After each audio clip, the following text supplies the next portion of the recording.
Ini satu hal yang orang itu nggak tahu ya.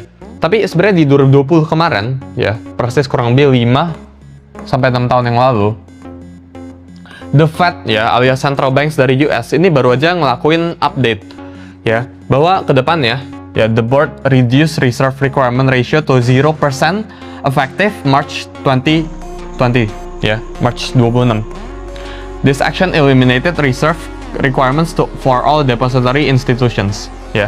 Jadi dulu ya, ada yang namanya itu fractional reserve banking, di mana lu itu harus simpan, misal di Indonesia itu 9% kalau nggak salah angkanya ya, 9%.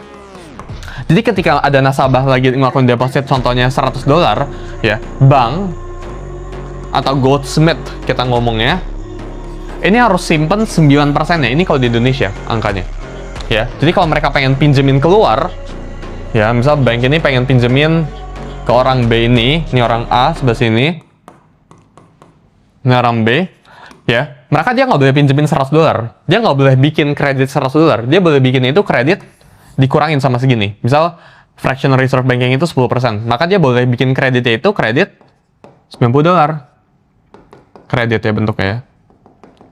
Jadi bank ini punya $190 gara-gara orang pinjem gitu ya.